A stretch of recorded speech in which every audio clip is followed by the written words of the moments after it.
This was a different kind of trip. We left at 4:30 in the morning, stopped at least 3 Buc-ee's, hit 4 rest areas across 4 states, drank about a gallon of coffee, and even found one of the last KFC buffets in America, all so that we could end up here in Irving, Texas.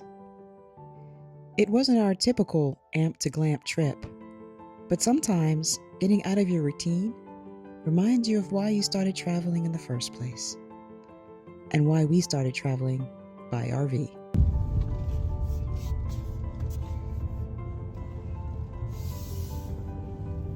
So you may be wondering, why in the world are we traveling in a rental car instead of our beautiful Class A RV? Well, that's gonna have to wait till the morning. We're tired, we just got into the hotel, but I promise you we'll have a complete explanation in the AM.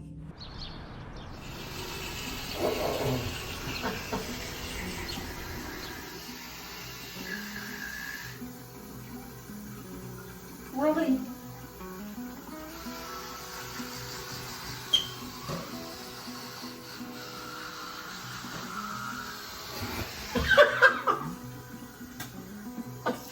Why?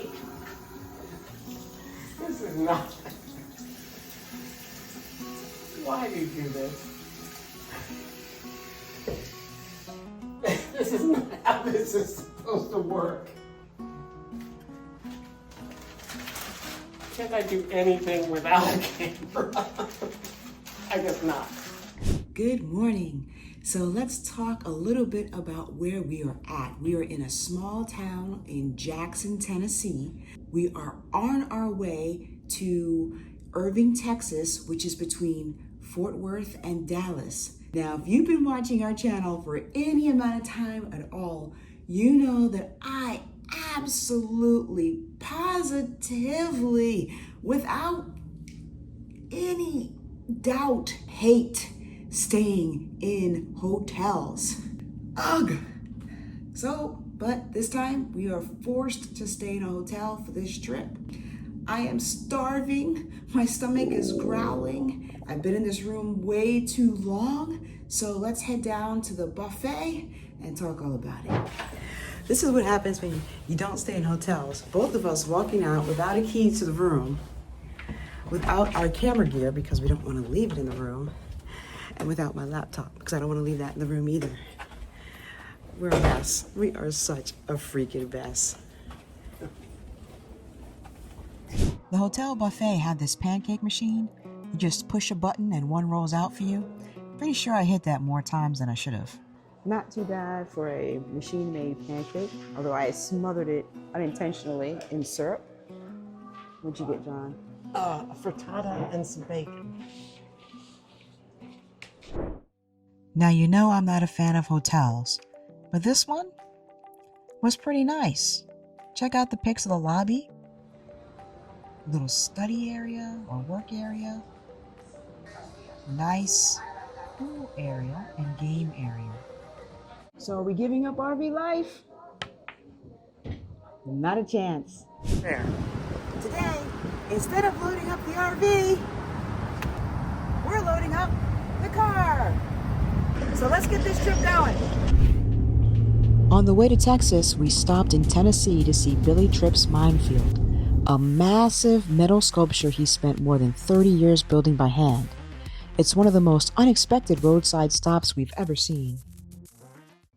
Okay, so what's the deal with this trip? Well, we are going to Vid Summit, which is in Irving, Texas. It is a YouTuber conference where you learn how to become better at your craft. Now, while John is retired, I am still working. So we had to make this trip as quickly as we possibly could.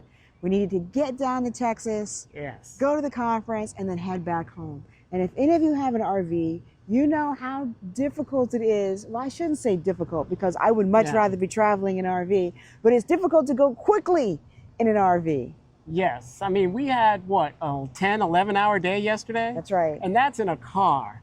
And so an RV would have taken forever. Not to mention the time to stop, hook up, Now, you guys know me. I hate staying in hotels, and I Right. would much rather travel in the RV. As a matter of fact, we didn't make the decision up until the very last minute that we were going to drive a car Yeah, she took as long as she could.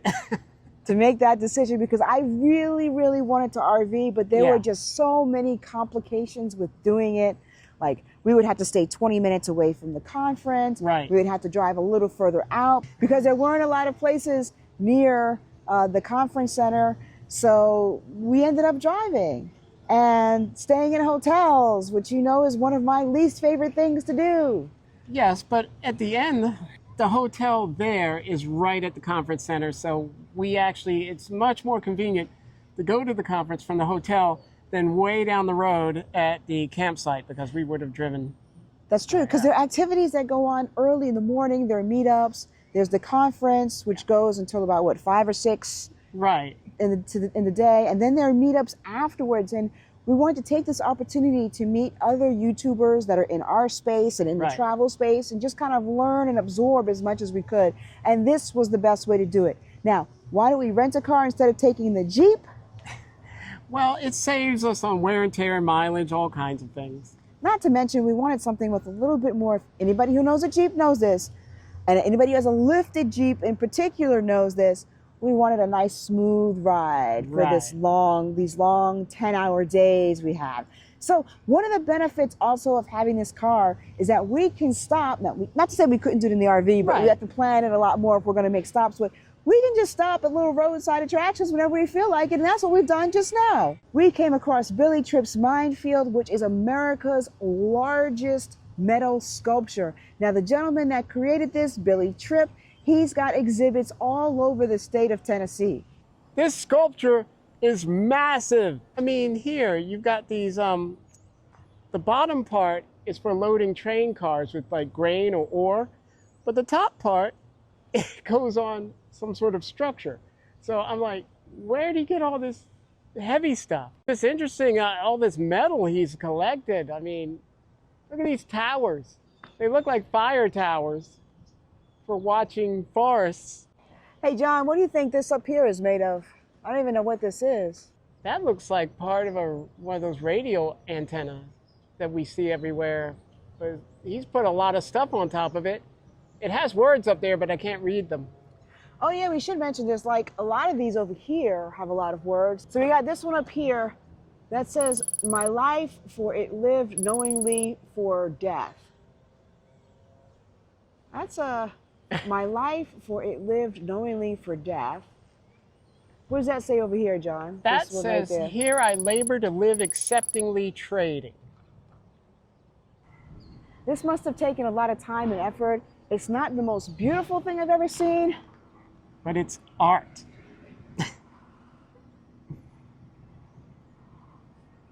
I'm sorry. What I have to make, be it from what is here. I wonder what the neighbors think about this. I don't know, judging by the look of it, the state it's in right now, I don't think they think much of it. That looks like a bathtub. Yeah, it's hanging on some chain. All right, Sherry, you were Navy. What kind of boat is that? I have no idea. They say the roadside attractions. But what makes the trip interesting? That was definitely interesting and something different that we never would have seen. Climbing into this back home.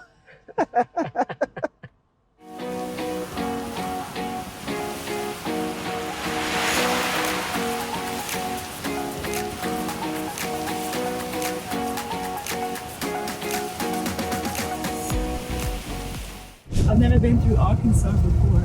I've done it once, and that was years ago. I was like 24 and left the Army, and I was heading home. It's a first for me. It's too bad it's raining. You can't really see much of I it. know, there's not a lot to see. I don't recall seeing much either. I just went through Arkansas. I have to say though, riding in an RV is so much more comfortable. My back's starting to hurt these seats, even though they're nice seats. They are nice seats.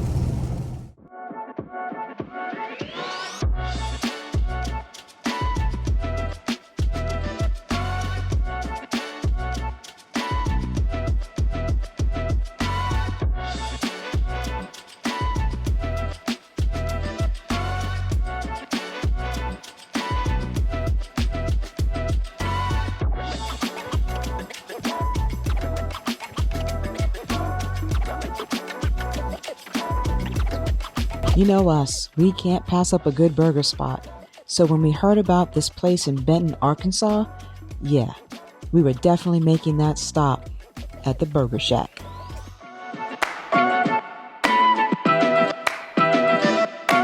John got the bacon Swiss burger, and I had the patty melt with some sweet potato chips. Wasn't a big fan of the sweet potato chips, but the burger was really good. And with full bellies, we were back on the road.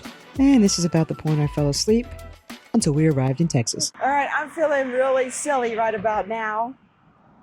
So one of the things that we wanted to catch before we checked into the hotel was this thing in Las Colinas called Mustangs of Las Colinas. And we thought, I thought, my silly self, where's the crosswalk? Right there. Oh, I thought that meant that there were Mustangs, like the cars, like, like I thought, okay, yeah, John owns a Mustang. John really likes Mustangs. Surely this would be a nice thing for him to visit. Well, they're right there. Nope. You're not going to show them? Nope. Show them. Come Nope. here. Nope. Nope. Turn around. Turn around. I guess you could probably figure out this is not safe. No, Walking you're in the not street the crosswalk. near Texas is not safe. Oh, this isn't the crosswalk? No, there. I'm just walking across the street. No wonder you're staying so far away from me. I can't even get you in the picture. I know, because I'm trying to go to the crosswalk. Okay. We are now in the crosswalk. Yes, somebody stopped for us. Thank you. One car stopped. One car kept on going. It was try our luck. I can't stay next to you. You're everywhere. I don't want to get hit. All right, folks. So these are the Mustangs of Las Colinas. There are 9 bronze Mustangs galloping through a fountain, except there wasn't any water when we visited. It's one of the largest horse sculptures in the world, created by Robert Glenn, and it feels like they're charging right out of the plaza. It was installed in 1984 as a tribute to the wild spirit of Texas. Finally, we're here. 2 days of driving. Tons of humidity. Be prepared for the curls to return. You slept a lot of it. That's beside the point. Nobody needs to know that. What did we do at Vid Summit? I don't feel well. Yep, John got sick. While he was resting, and in between checking up on him, I listened to some great lectures. Got to watch how the younger generation does YouTube. Yep, they're throwing donut holes off the balcony of the conference center. When John was feeling better, we met up with some other YouTubers in our niche. And we got a bunch of loot.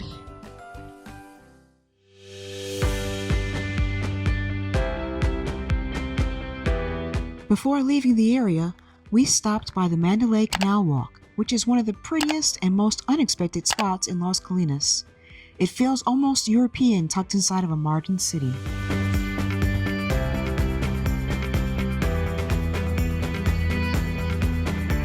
This area looks just like a Spanish-style street. I love it. I guess this is where the stores and shops were or are.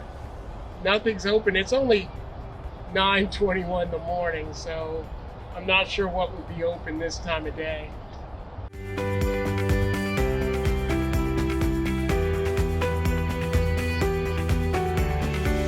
We hope you enjoy traveling with us. Want to see one of the last KFC buffets in America? Well, we stopped there on this trip, and you can watch it right here.